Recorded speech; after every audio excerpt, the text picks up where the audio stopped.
बिस्मिल्लाहिर्रहमानिर्रहीम। चलें जी, अगले मरहले पर लोगों ने कोरोना वैक्सीन वाले बाजू पर बल्ब जलाना शुरू कर दिए हैं।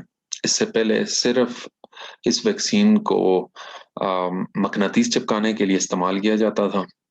इससे पहले कि हमारे लोग या दुनिया में लोग कोरोना वैक्सीनेशन वाले बाजू पर मोटरसाइकिल या गाड़ी की चाबियां घुमाना शुरू कर दें, थोड़ी सी बात कर लेते हैं। वैक्सीन बनाने वाली डिफरेंट कंपनीज ने मेरा ख्याल है वैक्सीन का मकसद सिर्फ शायद यही रखा था कि इसके जरिए लोगों को कोरोना वायरस के खिलाफ इम्यूनिटी प्रोवाइड की जाएगी। फाइजर ने इसको वैलेंटाइन गिफ्ट के तौर पर भी थोड़ा सा एक पब्लिसिटी दी, जो कि बिल्कुल गैर मुनासिब था।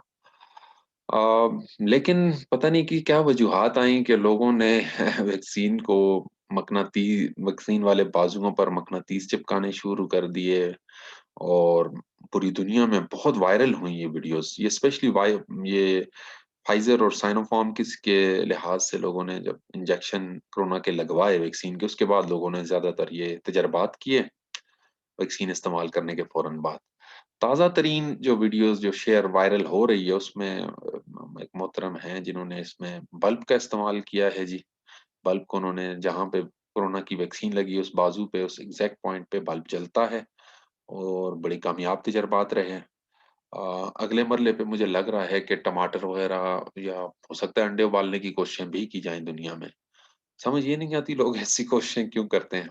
एनीवेज, अगर आप स्टेटिस्टिक्स चेक करें, डेटा शीट्स चेक करें, कोरोना वैक्सीन जितनी भी अवेलेबल है उनके लिहाज से, चाहे आप मैंने सब जो अवेलेबल वैक्सीन के जो लिंक्स थे वो मैंने इधर शेयर किए हुए हैं, आप बिल्कुल इनको वेरीफाई कर सकते हैं। जॉनसन वैक्सीन हो, चाहे फाइजर हो, चाहे एस्ट्राजेनेका मॉडर्ना हो, इनकी फैक्ट शीट्स डेटा शीट्स मौजूद हैं। इनकी कंपोजिशन, इनके ingredients they are readily available, आप चेक कर सकते हैं और आप कंफर्म कर सकते हैं कि जो दुनिया में जितनी भी इस वक्त यूके यूएस बेस्ड जो कोरोना की वैक्सीन हैं उसमें मेटालिक एलिमेंट्स या धाती अज्जा शामिल नहीं है। लिहाजा मकनातीस को चिपकाना, बल्ब वगैरह को लगाना या इससे मोबाइल चार्ज करने की कोशिशें करना वो शायद मुनासिब नहीं होगा।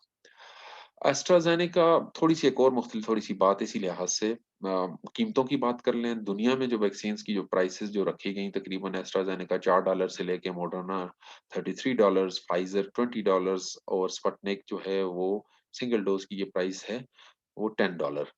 पाकिस्तान में बड़ी मुश्किल से गवर्नमेंट ने बहुत ज्यादा टाइम, बल्कि बहुत वक्त के बाद ये फैसला किया कि स्पुतनिक एंड साइनो जो प्राइवेट सेक्टर में वैक्सीन जो हैं वो अवेलेबल की गई लोगों को लगवाने के लिए। इस पे बड़ा काफी इस पे एतराजात भी किया गया कि बड़ा देर से फैसला किया गया, ये फैसला बहुत पहले हो जाना चाहिए। वो तकरीबन वो प्राइसेस फिक्स की गई तकरीबन स्पुतनिक के लिए 8,500 और कैंसाइनो के लिए तकरीबन 4,500, जो $54-27 बनती हैं। 8,500 की यानी एक वैक्सीन पाकिस्तान में आपको लगेगी, ये वो है। अब मैं यहाँ साथ साथ एक बता दूं, एक जो अमेजोन पे या आप ऑनलाइन किसी भी जाकर चेक करना चाहें, जो माइक्रोचिप्स होती हैं, कि ये थ्योरी भी है जी, ये कोरोना वैक्सीन नहीं है एक्चुअली, इसके साथ ही माइक्रोचिप आपको अंदर डाल दी जाती है और इसके जरिए हमारी जो मूवमेंट्स हैं उस पर नजर रखने की कोशिश की जा रही है, और एकदम से हमारी अहमियत पूरी दुनिया में इतनी बढ़ गई है। तो मैं यहाँ ये बताना चाहूंगा कि अगर एक वैक्सीन की कीमत जो तकरीबन 8,500 है, इसके कंपैरिजन में आप माइक्रोचिप की कीमत आप चेक करें अमेजोन पे डिफरेंट साइट्स पे, ये मिनिमम $60 to $100 है। 8 से तकरीबन 15-16 हजार रुपए तक। और these are those microchips which are used for the domestic animals. आप घरों में बिल्लियां या कुत्ते रखे हुए हैं, उसके कॉलर्स में आप ये माइक्रोचिप्स रखेंगे। बहुत लिमिटेड रेंज होती है इसकी, घर के कहीं आसपास कहीं वो जानवर जो है करीबी इलाकों में कहीं चले गए तो आप पता लगा सकते हैं। वो ये कम से कम कीमत है। तो जो आप एडवांस लेवल की एक इंसानों में डालेंगे उसके लिए, और आप उसको आप कहें कि जी हम उसके ज़रिए पोज़िशनल या ग्लोबल जीपीएस को यूज़ करेंगे, वो भी है, लेकिन उसकी प्राइसेज़ बहुत हाई हो जाएँगी। तो 8,500 की वैक्सीन तकरीबन 8,000 की माइक्रोचिप बीट में लगा लें तो ये बहुत बड़ी कॉस्ट बनती है। हमारी हुकूमत बड़ी मुश्किल से, बड़ी मजबूरी से उन्होंने ये 8,500 कॉस्ट रखी जिस पे एतराज़ात किए जा रहे हैं।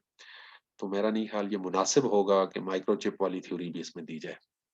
हतमी अल्फाज क्या हैं हमारे पास, फाइनल वर्डिक्ट्स क्या हैं?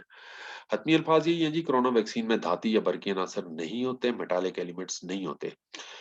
कुछ चीनी कोरोना वैक्सीन्स और साथ ही साथ कुछ पुरानी वैक्सीन्स भी ऐसी हैं। जैसा कि हमारे पास हेपेटाइटिस ए की vaccine, hepatitis B vaccine, Chinese vaccine जो इससे पहले भी इस्तेमाल की जा रही है हमारे पास। और इसके अलावा जो बच्चों के लिए हम लोग जो इस्तेमाल करते हैं डिप्थीरिया, टेटनस और या पर्टिसिस की जो वैक्सीन आम तौर पे बच्चों को लगाई जाती है। ह्यूमन में पैपिलोमा वायरस की जो वैक्सीन्स हैं, वो इनमें पहले से बहुत थोड़ी-सी मिकदार एल्यूमीनियम की होती है। और but this has been confirmed by the scientist specially of Oxford University कि ये मिकदार एल्यूमीनियम की मिकदार उस मिकदार से भी कम है जो आमतौर पर खानों में पाई जाती है। और इवन अगर ये कोरोना वैक्सीन ये दातें मौजूद भी हों, तो वो इतनी ज़्यादा नहीं हैं ये एलिमेंट्स इनमें कि भई मक़नातीस को अपनी तरफ राग़ब कर सकें, उसको अपनी तरफ खींच सकें। ये मैग्नेटिक फ़ील्ड क्रिएट कर सकें।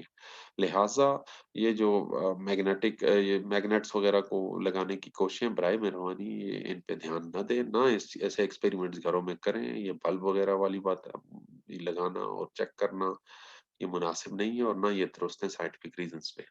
बहुत शुक्रिया इस वीडियो को सुनने का।